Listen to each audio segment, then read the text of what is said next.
Hello and welcome to the Daily Aus. I'm Lucy Tassell. I'm Emma Gillespie. Israel has launched a ground offensive into Gaza City, displacing hundreds of thousands of Palestinians. The country's leadership says the city is the last stronghold of Hamas, while international governments and the UN have condemned the attacks. The offensive began shortly after a UN Commission of Inquiry announced it had found Israel was carrying out a genocide of Palestinians in Gaza. In today's episode, we'll explain what to know about these two developments and the international reaction.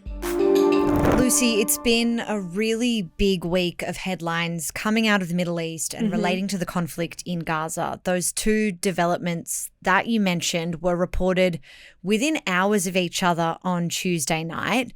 So we've known Israel's ground offensive in Gaza City was coming for a few weeks. Yeah. We have been waiting for that escalation. Yeah. But before we get into what has changed there, what do we need to know about the latest in Gaza? Yeah. Gaza City is the main urban area in the Gaza Strip. Until the last few weeks, it was estimated to have a population of around 1 million people. Many of those people had fled to the city from other parts of the enclave when they were subject to Israeli Defense Forces evacuation orders. The UN now estimates those orders cover almost 90% of the entirety of Gaza. And the city has a total area of around 45 square kilometres, which makes it very dense. And the last thing to know is that international authorities recently declared Gaza City is in a state of famine. Okay, so we are talking about a dense population in a very small area. We know now the Israeli Defense Forces are moving into Gaza City, progressing with launching this promised ground offensive. What can you tell me about that? We knew in recent weeks that the IDF were calling up more reservist troops to support a planned takeover of Gaza City. Details of the scale and the impact of the offensive that has now begun are still emerging, including the death toll, and I imagine we'll know more about all of those things in the coming days. International media reports troops have moved into the city from its outskirts and that the IDF has carried out heavy waves of bombing with drones and with helicopters. Palestinians on the ground have told media that Israel carried out its most intense bombing since October 2023 on Tuesday night going into Wednesday. Wow. Israeli Prime Minister Benjamin Netanyahu said the attack was aimed at what he called the last important stronghold of Hamas in Gaza. Okay, and that is in line with the rhetoric we've heard from the Israeli government that it believes Hamas is hiding out in places like hospitals, schools, in underground tunnels across Gaza City. You mentioned earlier, Lucy, that there were around 1 million people in Gaza City at last estimates and that there have been these evacuation orders. So where are Palestinians going? So the IDF has launched a lot of these evacuation warnings. They've told people this time to go to what they've called a humanitarian zone in Al-Mawasi in South Gaza. Some satellite images that I've seen that were published by the international news service Reuters show Al-Mawasi crowded with tents, like quite crowded. The UN office in the occupied Palestinian territory said Israel had, quote, not taken effective steps to ensure the safety of those forced to move there and had not provided enough space or services for those who have already been there for a while, subject to other evacuation orders. And to go further, it has previously accused the IDF of targeting displaced Palestinians' tents in this area, which it said killed entire families. Okay, so the UN there painting this picture of forced displacement of Palestinians in Gaza, evacuation orders, moving people along to places that have not historically been proven to be safe for them either. Yes, and UNICEF, which is the UN Children's Agency, has also weighed in. It's called these displacements inhumane, and a spokesperson described seeing thirsty and starving families fleeing Gaza City on foot. And I should say this is all on top of around 90% of Gaza being subject to these orders, as I said. And the UN has also found Israeli strikes have hit around 90% of all residential dwellings in Gaza. So there's sort of a sense from this body that there is nowhere safe left in Gaza to go. Okay, what have we heard from the global community over the days and hours since this offensive ramped up? UN Secretary General Antonio Guterres described the offensive in Gaza City as, quote, morally, politically and legally intolerable. He said he doesn't believe that Israel is, quote, interested in a serious ceasefire. From the UK, we've heard from new Foreign Affairs Minister Yvette Cooper, who said the offensive was, quote, utterly reckless and appalling. And then from within Israel, we've seen families of hostages taken by Hamas have protested outside Netanyahu's office, saying the offensive endangers their loved ones. Of the around 48 hostages still believed to be in Gaza, around 20 are assumed to be alive. Okay, so that is one of the big updates this week. Yeah. The military operation in Gaza City, that was launched coincidentally mere hours after another significant development this week. We had the ground offensive, but before that, a UN committee handed down a finding of genocide. Before we unpack this one, Lucy, I think it would be helpful to explain how genocide is actually defined. Yeah. Under international law, genocide is defined as killing members of a national, ethnical, racial, or religious group. That's the sort of legal phrasing, or making their survival impossible. In this case, the allegation has been made against Israel, and the group in question is Palestinians in Gaza. This is not the first time that this allegation has been made, but it is a fairly significant finding. Okay, so talk to me about this UN committee in particular. We have heard similar findings or rhetoric that have come out of other global bodies or even other UN agencies. So I'm really interested in what makes this different. Hi, I'm Ola. And I'm Elliot. We're the two-person team behind everything video and audio here at the Daily Aus. If you want to help us grow so we can deliver more of the content that you love, be sure to hit subscribe. Now let's get back to the video.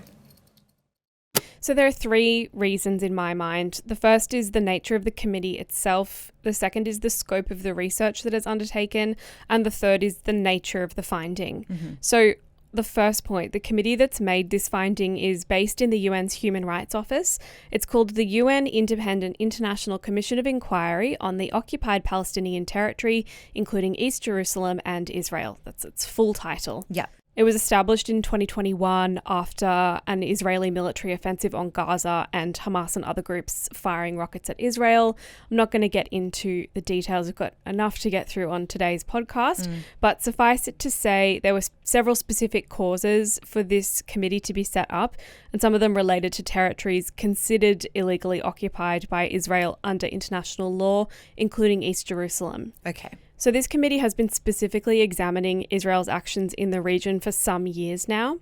And in terms of the scope of its research, sort of my second reason, what struck me was that this is the first UN finding relating to genocide that has taken in quite so much evidence. So it's going from 7th of October 2023, when Hamas launched its attack on Israel, and reaching up to almost the present day. Its cutoff was the 31st of July 2025. Right, so it is more of a longitudinal evaluation than we may have previously seen. Yeah, so it means it's looked at events like Israeli forces killing more than 1,000 Palestinians who were trying to access food, and Israel's blockade of humanitarian aid into Gaza earlier this year. Does this mean that the other similar findings that I've kind of mentioned haven't had that evidence or haven't carried as much weight? I wouldn't go so far as to say they don't carry as much weight necessarily, but that they haven't been as up to date as this one is. Okay. So, like, for example, I'm thinking specifically about a finding from another UN committee in November 2024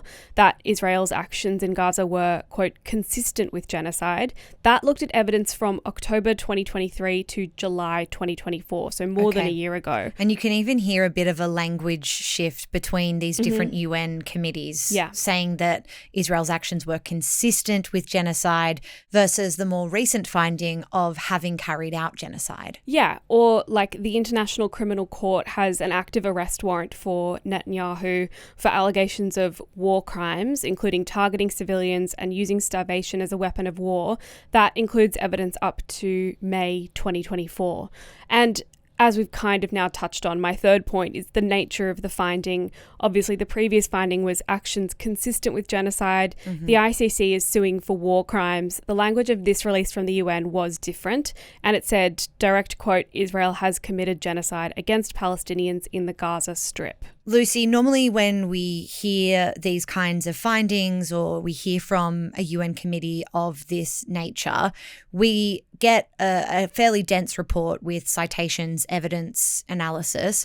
Can you take me through some of the evidence on this genocide finding? So they found that Israeli forces have, with the approval of leadership, killed unprecedented numbers of Palestinians in Gaza, caused them, quote, serious bodily or mental harm, created conditions, quote, calculated to bring about their destruction, and worked to prevent more Palestinians from being born. And the evidence they've provided there is by bombing maternity hospitals in Gaza and an IVF clinic. And other evidence they provided was analysis that 83% of Palestinians killed by Israeli forces in Gaza were civilians as of May 2025, and findings that Israeli forces had used a, quote, extraordinary number of heavy weapons with, quote, a wide margin of error in urban areas. And it also cited evidence that Israel had broken short-term ceasefire agreements, created millions of tons of rubble and debris in the Strip, caused thousands of amputations, and overall, quote, created an atmosphere of panic and terror and instilled extreme fear in the Palestinians in Gaza. The language that the UN has used in this report is extremely damning. Yeah. How has Israel responded to this? It's called the report basically fake, which has been its response. It's denied all of these allegations, including the ones that I've previously mentioned throughout today's podcast. And this time it says the report is based on lies. Okay, so if Israeli officials are not acknowledging or accepting these findings, what are the consequences of the report? Are there any implications? Is it legally binding? It's not legally binding. It doesn't carry punishments, but this is something that's mentioned in the report and actually was also mentioned by Australian Foreign Minister Penny Wong.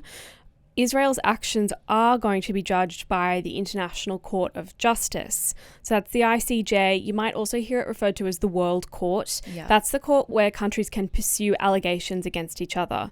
So South Africa has an active case against Israel in the World Court, accusing it of committing and failing to prevent genocide of Palestinians in Gaza. Israel rejects these allegations. The ICJ's decisions are typically binding, but they can be hard to enforce. And it has made a finding of genocide before, but only one ever in the past. South Africa's case was launched in January 2024, so a long time ago now. Yeah. The court has since handed down a provisional ruling, not a final ruling, calling on Israel to take action to limit deaths in Gaza. Its final decision is not expected for many, many years, though. Okay, so the UN committee's finding of genocide will be used as evidence for the ICJ?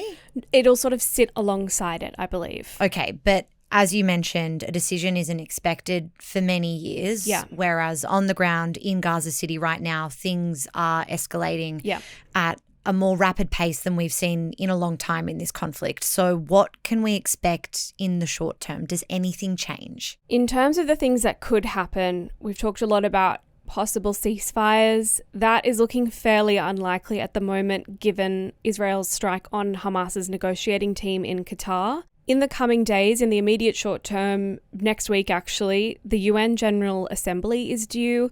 That's when representatives of every UN member country gather in New York City to debate issues that affect the entire world. And the major agenda item that everyone will be waiting for is a series of statements from countries officially recognising the state of Palestine. That includes Canada, France, and Australia. Lucy, we spoke a little bit about this one some time ago now, but the meeting is actually nearly upon us. So remind me what recognising a state actually means. When a country formally recognises another state, it acknowledges that state's independence and it accepts it as a legitimate member of the international community.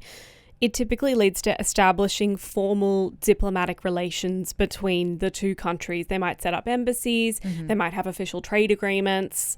147 of the United Nations' 193 members recognise Palestine as an official state, and Australia will join them next week with an official statement on the floor of the General Assembly. Really interesting, Lucy. Thank you so much for taking us through that. We'll keep an eye on it. I think the whole world is watching and waiting to see what comes next, and we will continue to keep you across it here on the Daily Aus podcast and over on our feed. That's all for today's episode. We'll be back a little later on with your evening news headlines, but until then, have a good day.